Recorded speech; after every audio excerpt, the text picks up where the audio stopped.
Another day of sitting in my nasty gym clothes waiting for the sun to set so I could sneak into the damn shower. Hashtag COVID-19. If I wait long enough, usually no one's around and I can get in and out and have no problem. Last night, and I waited pretty late, it was like 10 o'clock, and when I came out, and I'm like drenched, like a wet rat emerging, and a truck was coming by, and I have not trained with the Navy SEALs, but I could show those boys some shit about how to do a tuck and roll on the pavement with all your wet hair behind a scion. Very tactical. Hashtag COVID-19. And like no end in sight, at least in North Carolina, because the genius who we voted into office as our governor just released his plan for reopening, which isn't a plan and doesn't actually involve reopening. And if you do the math, it goes into like July and August. And they can roll it back at any time. So here you go. Here's some actual leaked footage of what it's like to own a small business in North Carolina.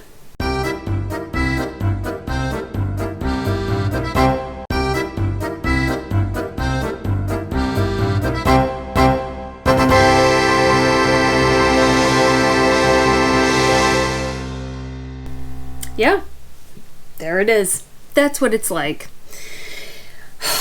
Okay. I had thought about shooting this after I took the shower, and I'm like, you should like blow dry your hair and like put some effort into this. I can't because a big chunk of hair is missing on this side right now. I kind of look like a Picasso painting because of some of the renovations that have gone on this week, which we'll talk about at the end of this video. We're going to do news on the news first. But one thing that I'll brag about now, and not my hair cutting skills, look at that beautiful painted fridge. What a shit show that was. It's faux wood. All, the RV wood, it's mostly fake. So 2 coats of industrial primer, not cheap, and then 2 coats of enamel. And the enamel is oil-based, and oil-based paint is really hard to get up. So I chose oil-based paint so that it would be really hard to get off. And I had the ladder out, and it was like really late at night because I'm like kind of not supposed to be in my parking spot. So I'm working when everybody's gone to sleep.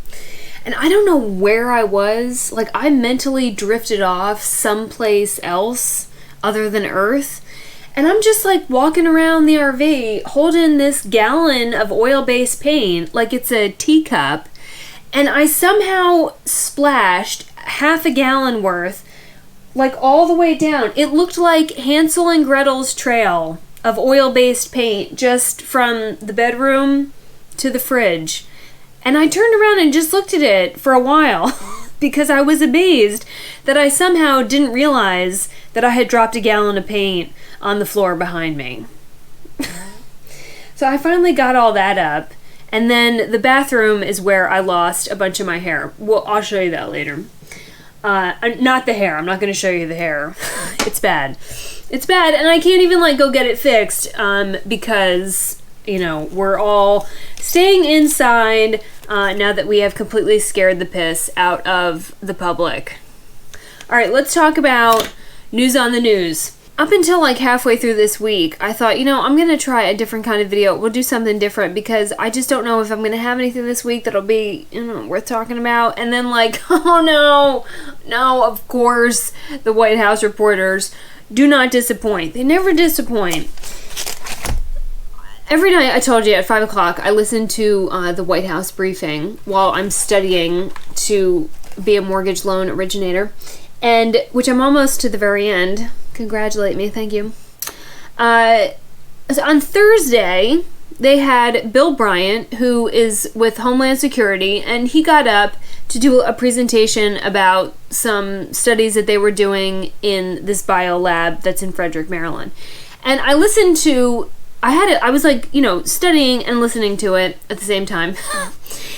And like I got through the whole thing and nothing really like piqued my interest. And so I closed it out, and then my phone starts blowing up with pictures of Trump and Bleach, and then I go on social media, and like social media has just exploded and did so for the next 24 hours with like all this commentary about people were saying that President Trump was telling people to inject themselves with bleach. And I was like, huh? I didn't hear that. So I go back and actually watch the press conference. You know, the thing that like nobody does before they share something on the internet. And I listened to what he actually said about, you know, his findings in the biolab. And then I get to the point where Trump comes up to speak. And here is that actual portion if you missed it. So I asked Bill a question that probably some of you are thinking of if you're totally into that world, which I find to be very interesting.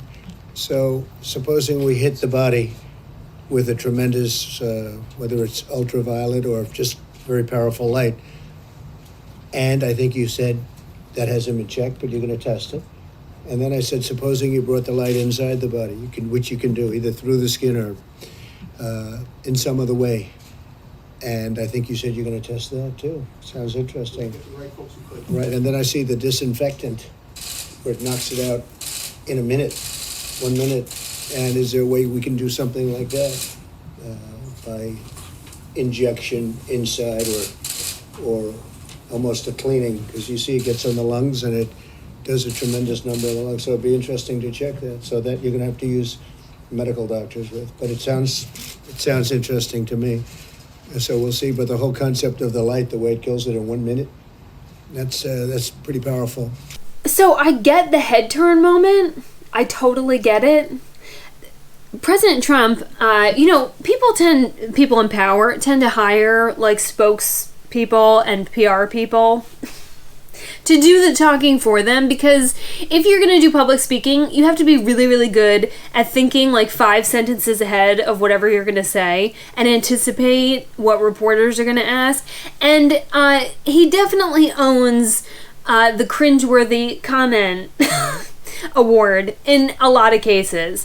But then, to be fair, there's also a lot of cases where what he says is taken like totally out of context. Totally out of context. Because the relationship between him and the White House reporters is horrible. It's just really contentious. So the question is about, you know, when I heard it the first time, I thought when he was saying disinfectant, he was referring to the use of the light treatment, because UV light treatment or oxygen therapy, like O3 therapy, that's been around for a while, and like that is delivered underneath the skin. So that's what I thought it was. But then I kind of like, I got where people thought that it was a reference to using isopropyl alcohol, because he said 1 minute, and the isopropyl alcohol, at least Bill Bryant said that worked in 30 seconds. So like, I wasn't quite sure. But here's where the reporters lost me. If you genuinely believed that the President of the United States of America was suggesting to people to inject themselves with isopropyl alcohol or bleach, which is the report that they wrote, if you genuinely believe that, you would do what? Those reporters would have pounced all over and been like, are you really suggesting that? Or like, can you clarify what you said? And like, you would be like trying to get that second soundbite where he actually said it.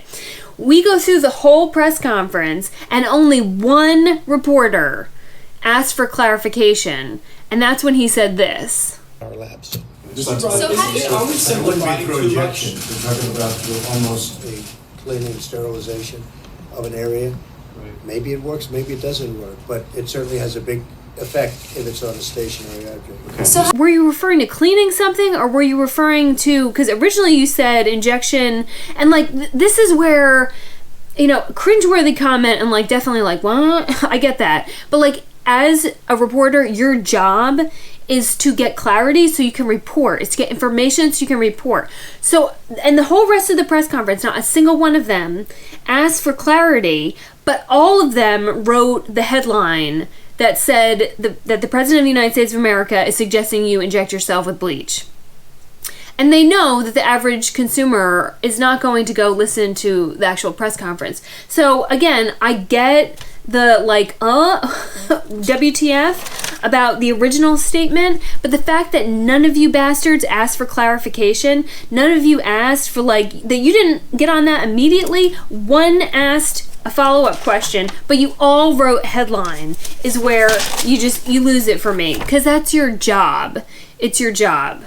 And so it was just, and then of course, can't get out of his own way. Then the next day, the president goes out of his way to erode his own credibility by saying, "Oh, I was just being sarcastic."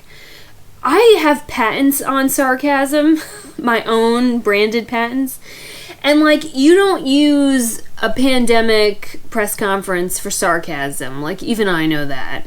And I can be an asshole. So I'd be the first person to push that. What a mess. It was just a total mess. Anyway, the point is, I really genuinely do not care whether or not you like the president or not. Don't care.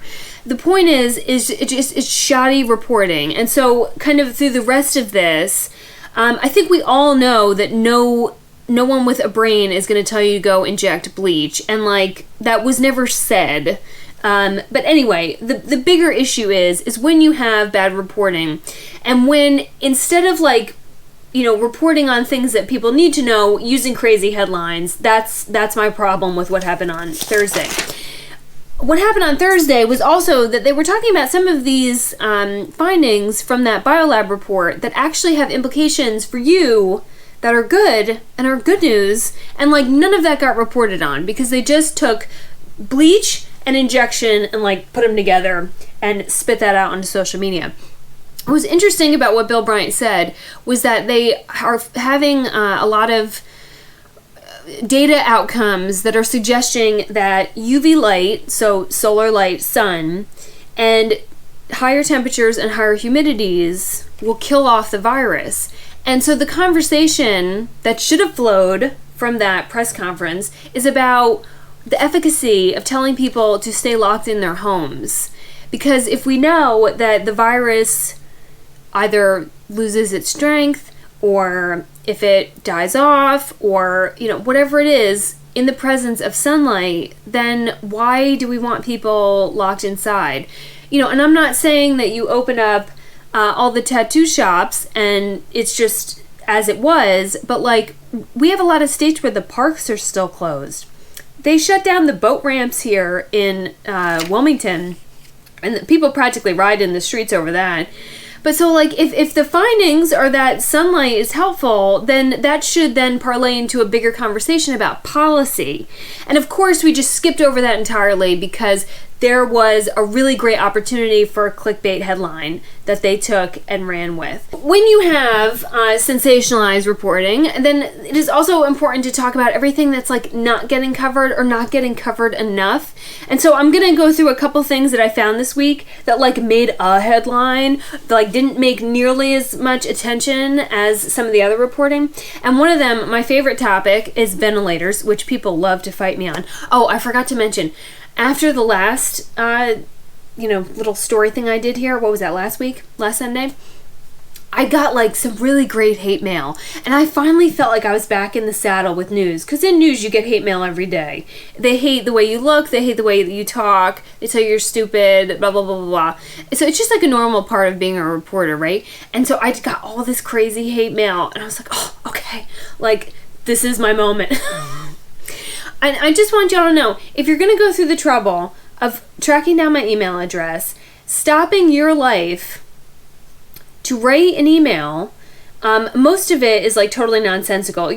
We're not actually talking about any facts here. You just hate me and you just need to tell me about that. I care. So stop your life. Donate your time here on Earth, which I'm super flattered, to crafting an email, usually that has no punctuation, no spelling, the grammar is all gone to shit, and then send it to me in hopes of making my day worse. I need you to know that for 10 years, I got hate mail every day. It's a normal part of my life, and so you're really gonna have to try harder. I need at least spell it correctly. If you're gonna troll, I want you to be the best troll that you can be. Because some of you have figured out that I don't read the comments, so then you try to get in my inbox. And dig deep, go low, hit below the belt, as they say, and just really give it some effort, because I don't want you to waste that time in trying to make my life miserable. Okay? So I'm going to coach you through this, all right? And if any of you are already offended by what I said so far, really apply yourself. If you're going to troll hard. Troll with everything you got. All right, so let's talk about ventilators. This always pisses everybody off because the obsession with the media with the ventilators, right? We had to have more ventilators. Why weren't there enough ventilators? Why wasn't the Fed making ventilators? Why wasn't everyone asking their fairy godmother for ventilators? Finally, we got a couple, not nearly enough headlines that said that 80% of the people who were getting put on these ventilators did not survive the ventilator. When you watch those press conferences and the obsession and the downright anger that we didn't have more, never discussed. Here's the part that pisses me off the most, is that it was known before we even got to coronavirus that 40 to 50% of people who are put on a ventilator do not survive. So sitting in those briefings, just going nuts that we don't have enough ventilators, which implies to the public that without a ventilator that you might not survive, or that your hospital is shorting you and your survival rate by not having a ventilator.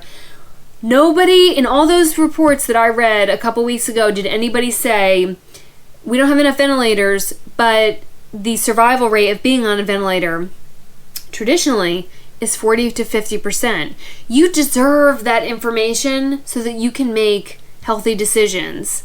And if you didn't have it, or if you weren't counseled about it when you got to the hospital, which I don't know if all the hospitals did that, maybe they did, but the whole push with the media about the ventilators was that this is what you needed to live. And 80% of the people who got put on one didn't make it. And again, even on a good day, 40 to 50% survival chance. The fact that that is not major news infuriates me. How I just don't know how you get away with that. How you make it sound to the public that you're fighting for them by, demanding ventilators, and then just casually leave out those statistics. What's the saying? Never let facts get in the good way of a story? Yeah. So that was one that didn't get a lot of attention because we were too busy writing sensational headlines this week. The other one was, and I talked last week about when reporters use research, researchers say, and the importance of relying on research that's published or reviewed. Well, this was published in JAMA, and which is a medical journal. So a hospital group, let me quick look, I have the name right, Northwell Health System, they use their own data, so 5,700 hospitalized cases, to look at what was going on with there's people who have COVID that are severe, that actually need hospitalization. And what they found was that 94% of the people who need hospitalization had pre-existing conditions in hypertension, diabetes, or obesity. That is such an important conversation to have on a much larger scale with the public, because the way that media has been portraying this is people are dying in the street.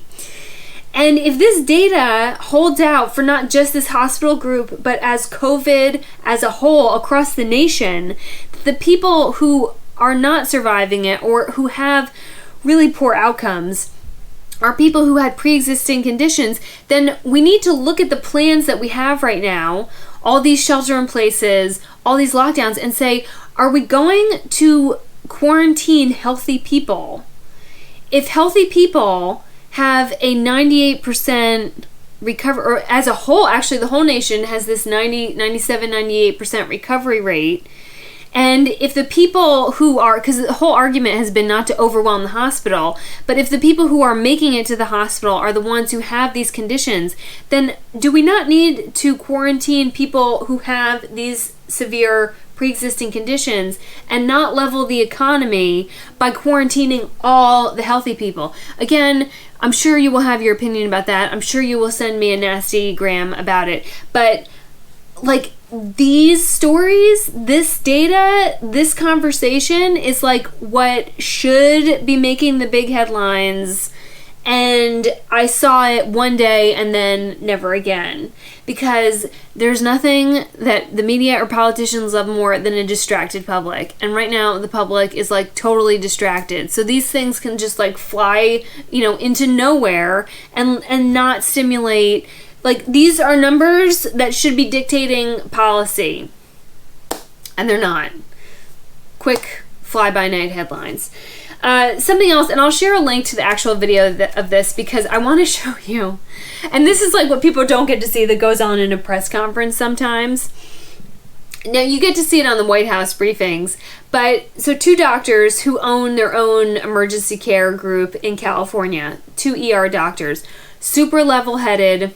They're also absolutely yummy. Totally delicious men. I shouldn't have said that. That's not appropriate, but they are. They're totally yummy. With fantastic hair. So they have their own little press conference with local media, and it's been shared all over the place. Just about the question they're asking is that for the beginning of time, the human race has relied on herd immunity. And that is by being around each other, being exposed to the elements, you develop a really hardy immune system, and that prevents pandemics, or like it prevents the severity of.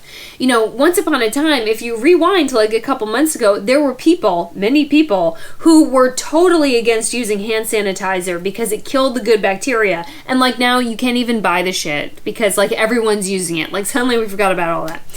But so their encouragement was that we should not be staying inside, and that healthy people who do not have those pre-existing conditions should not be avoiding other people, because if you do that for too long, it will lower your immunity. And then when you go back out into the world, we will see more illnesses of a variety of kinds because you have sequestered your own immunity. So you need that kind of exposure. Kids need to play in the dirt, and so do adults, or with cows, as I choose to build up my immunity, not around people, around livestock. Anyway, so they have this like really intelligent conversation, but I want to show you a part, and like this is like classic bullshit media, classic, where this shows you the difference between being a reporter and being an activist. I just shared my data. 6.5% of all patients we tested are positive. That's actual, unfiltered, non-political data.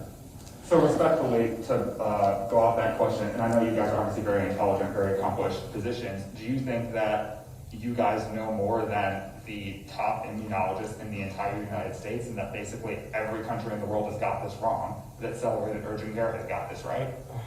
I'm not saying, again, I'm sharing the data. I'm not saying we're right, somebody's wrong. But your conclusions from that data are different than what the top doctors worldwide are concluding. Why is that? They had no data. The data is coming in. The World Health Organization and the U.S. government has no data. No, I'm saying you have to give the virus time. From December to now, there was tons of hypotheses. You have to let the data work. Let the virus rise up. Then we study it and we see, did we respond appropriately? Initially, the response, fine, shut it down. But as the data comes across and we say, now wait a second, we've never ever responded like this in the history of the country. Why are we doing this now? And you don't think that they're also studying that data, and that their data is even more accurate and more timely than what we're getting here in Kern County? Go ahead. Yeah. Well, what's your first name? Tim. So I think Oh, sorry. So thank you for your question. I think your question is valid, and obviously Dr. Fauci is a world-renowned immunologist, and a lot of the data that they originally gave us was theoretical, because coronavirus is a new virus. We've studied coronavirus since the 70s. Coronavirus was...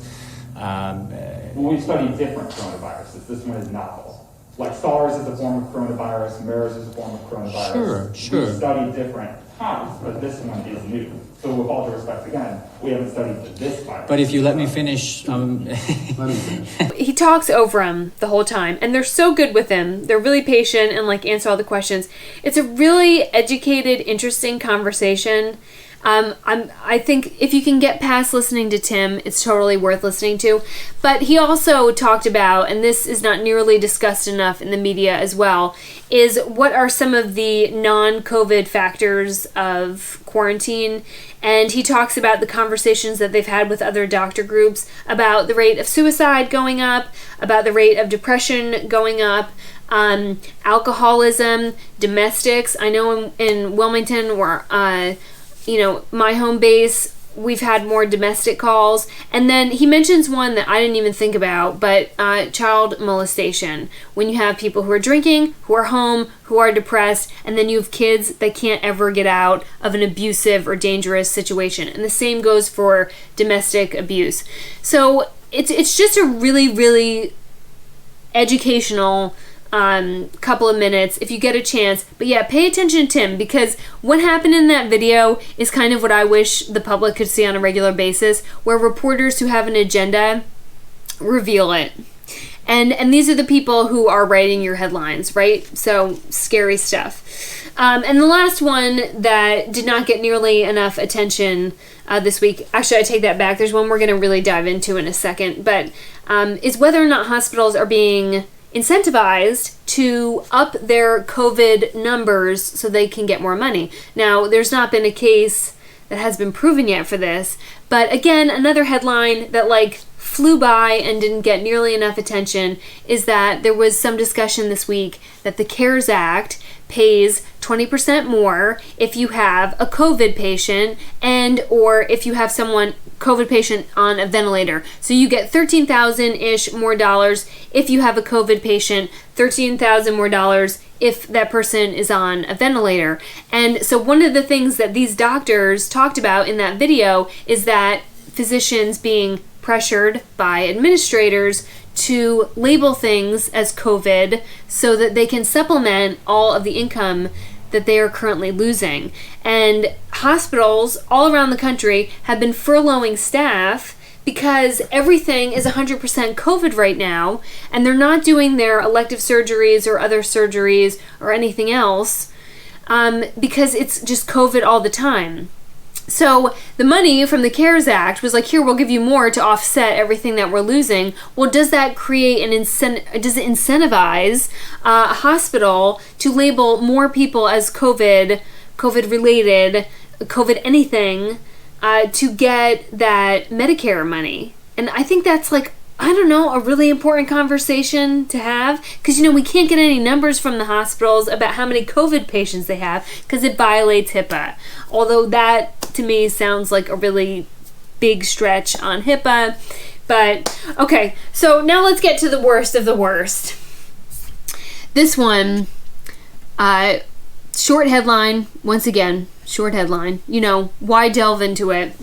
I'll tell you why they didn't delve into it, because they love her. All right, so this is called the Rent and Mortgage Cancellation Act. This was proposed by Representative Omar. Rent and Mortgage Cancellation Act. We talked last week, about mortgage forbearance and how many people have just rushed into mortgage forbearance without reading the fine print. And then the other thing that's been going on is that people feel, because right now they can't be evicted for it legally, and the courts are closed in many states, so you can't file the paperwork, but people don't want to pay rent, and they say they can't pay rent.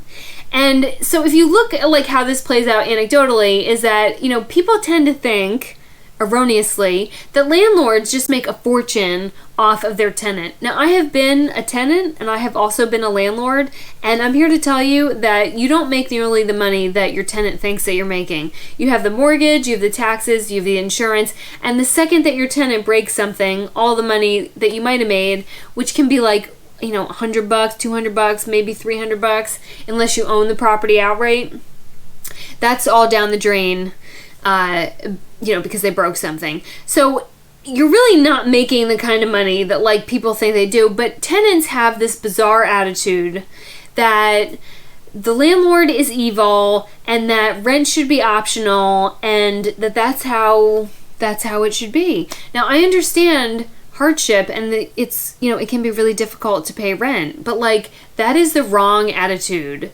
because when people don't want to pay rent or think their landlord is evil, I always say, well, you are more than welcome to save up a down payment and then take on the full responsibility of that property, pay for all the insurance. If anything breaks, it comes out of your pocket. And then every time that property taxes go up every 2 years, you can pay more. So if you don't like living in a rental, if you don't like your landlord, if you don't like being a tenant, then go be a homeowner. And they'll usually say, well, I don't have that kind of money. Oh, okay. So if that's the case, if you are unable to do all that, then your landlord is actually providing you a great service by putting a roof over your head. You need that person. The economy needs real estate investors to assume risk, assume the property, assume have all the risk of people not paying, of taxes going up, all that, so that we have places for people to live. Yes, the way the economy is built is that we need people who are willing to take economic risk, and we reward them for their ability to take risk, for their want of taking risk, with a payoff on the back end in the form of interest, in the form of rental profit, all that. If those people didn't exist, we wouldn't have rentals and you would have to buy your own property. Like, does no one understand that? Okay?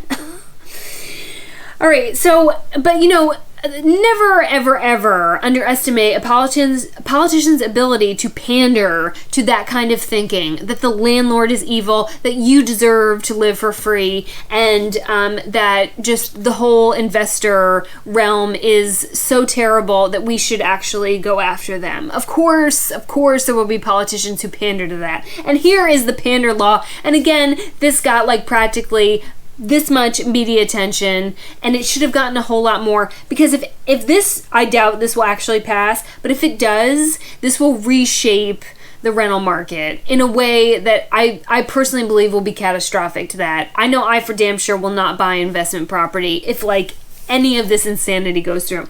Anyway, Rental and Mortgage Cancellation Act, what they're going to do, and I'm going to have to keep reading like back and forth here because it's so insane that my brain, I can't remember it all. All right, so what they said is they're gonna create these funds.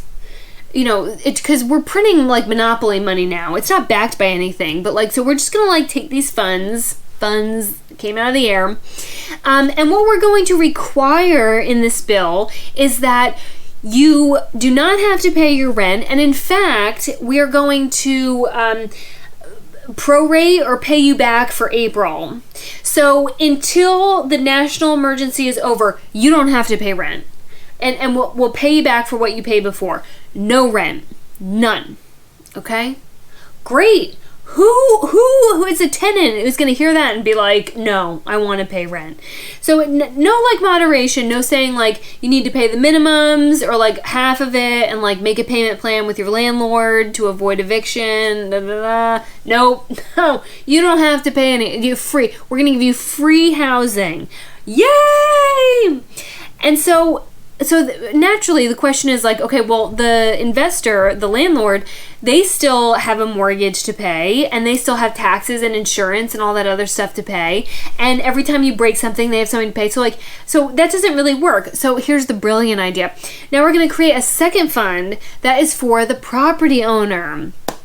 Okay, so does the property owner get like their money every month like they were? Of course not, because we're not pandering to investors, because these kind of politicians think that anyone who makes money is evil.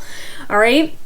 So the fund for the investor has these requirements. Number one, you cannot increase the rental rate that nobody's paying you, for the next 5 years. So although property taxes will go up, and although insurance will go up, you can't increase your rent for 5 years at all. Okay? You can't evict people unless you have just cause, and it really doesn't explain what just cause is. You can charge 0 late fees. So let's say we come out of this and people can pay rent again or have to pay rent again. And if they're late, it doesn't matter. So really, there's no point in paying because you're not going to get ever charged late fees. And you can't report them to a credit bureau if they are late on payments or don't pay. So there's no incentive to pay and there's no damage to your credit score. Right? But if you're a landlord, you can't do this to them. And then, and it gets even better, okay? You cannot, no consideration for their current credit score or their criminal history. So if you're going to take on new tenants, you can't look at their credit and you can't look as if they committed crimes. Are you kidding me? When I was a landlord and I had people staying in my properties, the credit score is your way of knowing that you are like the chance of that you're going to get paid. You have to look at that, and you have to look at their criminal background. If you have other tenants in the building, don't they deserve to know if a sex offender or a violent criminal or someone who's domestic abuse or drug charges or drug trafficking? Don't your other tenants have some kind of like protective right to not have to live around someone with that history? These are when you're a landlord, you rely on those documents so you can make good educated choices about who you want to put in your properties and in proximity to your other tenants. You're not allowed to. In this bill, you're not allowed to know if they have any likelihood of paying you, and if they're a violent criminal, they deserve a house too. You have to rent to them. You can't even consider it, okay? My favorite one of all of this, you have to give your tenants a 10% equity stake in your property. Remember, they don't own the property, they don't pay taxes on the property, they don't pay insurance on the property, and they can break every single God blessed thing in the building, but you have to give them 10% equity. And then perhaps the worst thing is that you have to, hold on, let me find it. I want to make sure that I read this. Yes. Agree to provide residents with free services such as access to healthcare, employment, educational assistance, childcare, financial literacy class, and other community-based support services. Are you the tenant or the babysitter? If I wanted to be responsible for other people's livelihoods, I would have had kids.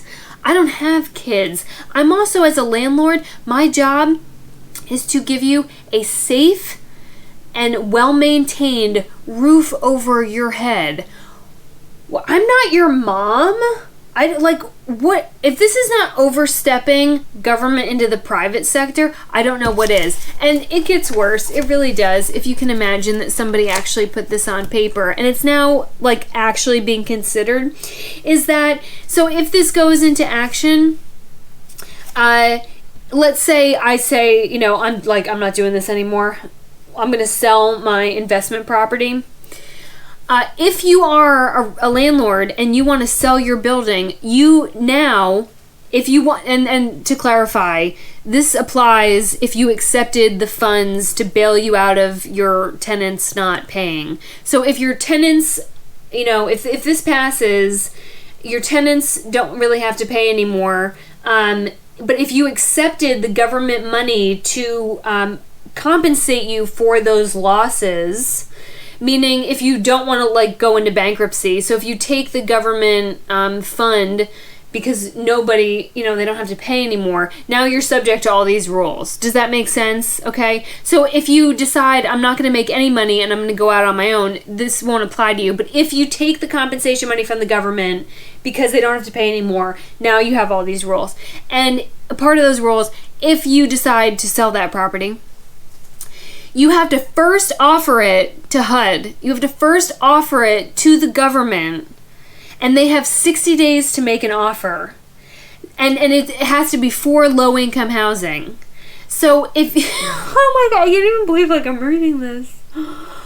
You have to offer your investment property that you put 30% down on and paid higher interest rates on and assumed all that risk to the government first. I've never heard of such a thing. Converting investment property to income restricted property. Oh my God. So when, people hear this, and a lot of them will side with the tenant, and which I understand right now because a lot of people are out of a job and rent is really hard. And so when you're making responsible legislation, supporting those who have been hurt from a disaster that is not of their causing is a good mission. And there are ways that we can do that. Trying to lasso the private sector and a very specific investment group of real estate investors and make them cower to the government is a whole different thing. It's not giving relief. It's overtaking an industry, and that we'll see some really interesting things. I don't actually expect that will pass in its completion because it's so nuts. Glitter binder. But it really sets a bad precedent, because if any of that does pass, then you will see people who have the ability to become real estate investors, people who own apartments, people who, might want to get into rentals and all that. And there are some really good landlords. Not all landlords are evil. They won't do so. And if people get out of the real estate investing game, if you lose that population of people who are willing to take on risk, then you will have fewer rentals. And if you have fewer rentals, then typically price goes up. But we need these people to buy investment properties so that we can have rentals, because not everyone can put 20% down on a home. We need people to invest in student housing. We need them to invest in graduate student housing, in all kinds of housing initiatives. And this is basically, you won't have that anymore. You'll just have government housing. And if you think that's the greatest thing in the world because you may not have to pay rent for a while, I would just like to ask you to, send me, if you're going to send me an email, let me know the program that the government took ownership of that went better than if the private sector was managing it. Which one? Never.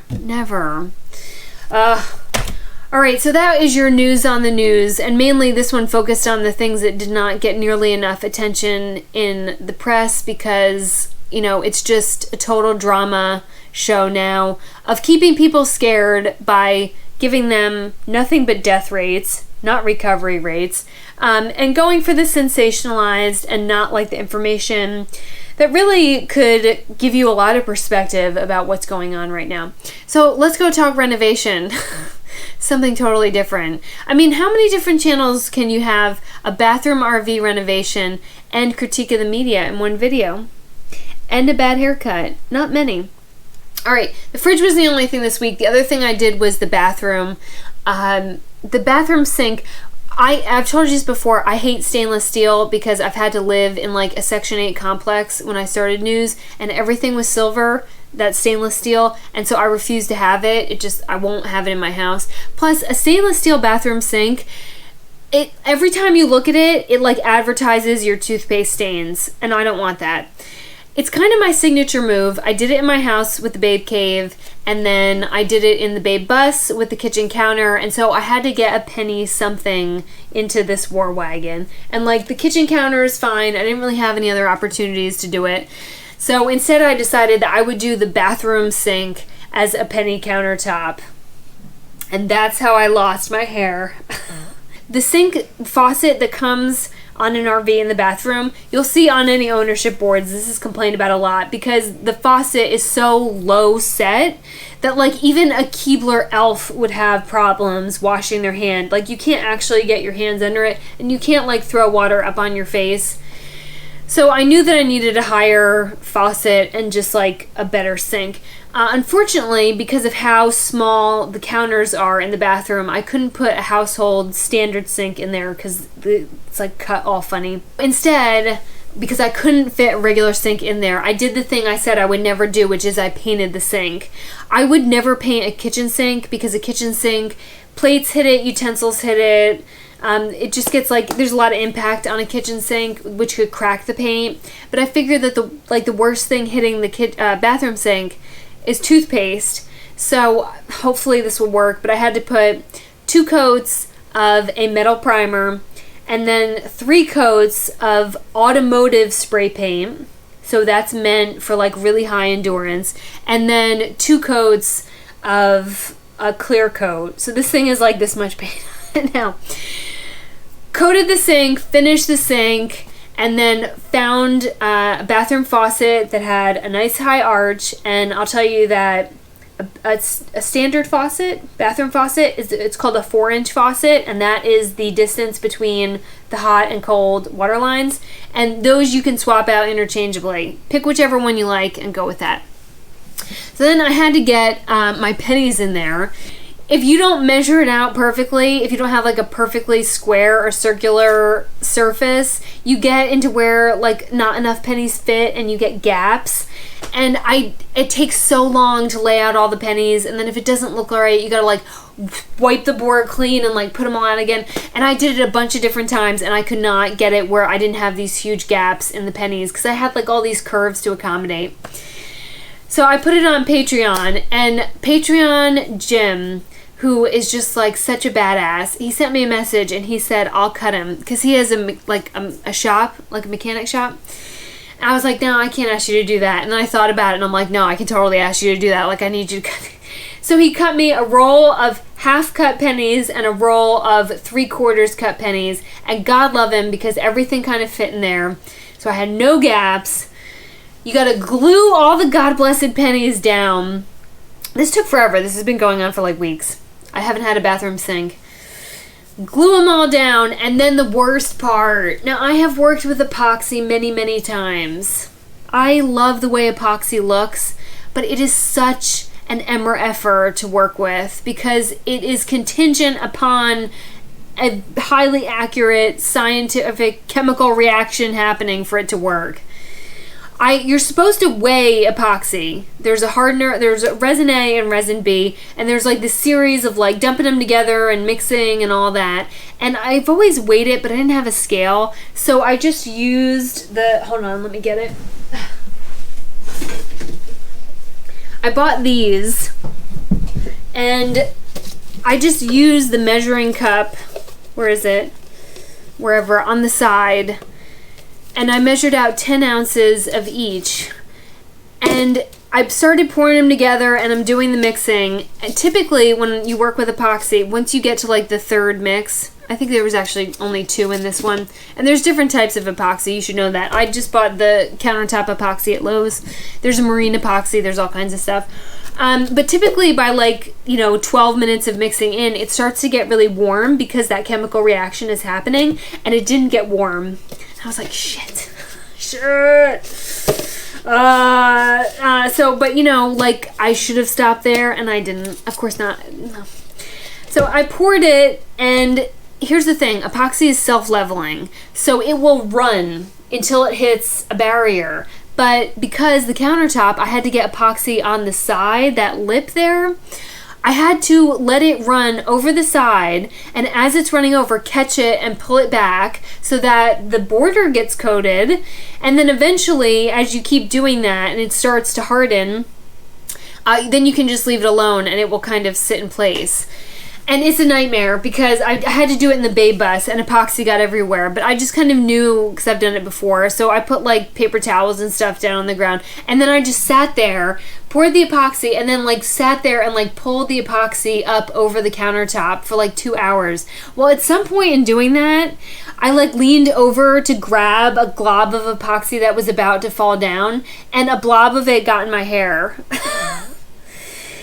You can't get that out? I took acetone and was like rubbing acetone on my hair because I'm an idiot. I knew that wasn't going to work, but I was like, well, it doesn't matter. I'm going to have to cut it out anyway. And that didn't work. And so I had this just like hard knot of epoxy that I then just took scissors to and just chopped it out. So I pull it up, and I finally, it's too late, I have to go to bed. I figured the rest of it will just drip down. I'll pick it up tomorrow. And the next morning I wake up and it's still tacky. And there's no way it should be that tacky in that many hours. So I had to hit it with a hairdryer. And like, you're supposed to use a heat gun, but I don't have my heat gun right now because it may or may not be at some boy's house who I don't want to talk to. Don't ask me why my heat gun is at some boy's house. Whatever, he can have the heat gun. He shall remain nameless. I'll go steal it back later. I know where it is. Anyway, I hit it with the hairdryer a couple times and it finally hardened up. And now I have my signature move, my penny countertop. It looks awesome. I'm thrilled to death. My hair does not look awesome, but it was totally worth it. So if you want to redo your bathroom, I don't expect everyone will want to do a penny countertop, but you are totally able to take out that sink and repaint it, and changing out the faucet is really easy, no problem at all. So it looks really good. I'm really happy with it. I just have to paint the countertop or the cabinets in there, and then I can move on to doing the redesign of the bedroom area. So there's lots of stuff going on. All right, I'm gonna go sneak it and take a shower. Because I am nasty. And when I take this down, I might show it to you next week. I'm not just ready to like have this chunk be on the internet just yet. Because I may or may not be a natural born hairstylist. That's why. Next week, we may do news on the news. But we also have a special project next week, which is a friend of mine is about to deploy. And I have spent an inordinate amount of time putting together a care package for him that is totally inappropriate. I can't show you everything that I put in this care package because some of you are really fragile, like really fragile. But some of it, like, I'm super excited to show you because I think you'll get a kick out of it. So we're going to be putting that together and then mailing that to him. He knows he's getting a care package. He has no idea. I'm pretty sure has no idea that I went to the extent and the level of inappropriate in putting this together. So we're going to be putting that together, and then I'm sure in the time until I see you next time that the media will just keep absolutely not doing their jobs and making a mockery of the profession, which is fine because, you know, it gives us something to talk about every week. Yay! All right, weirdos, stay sane.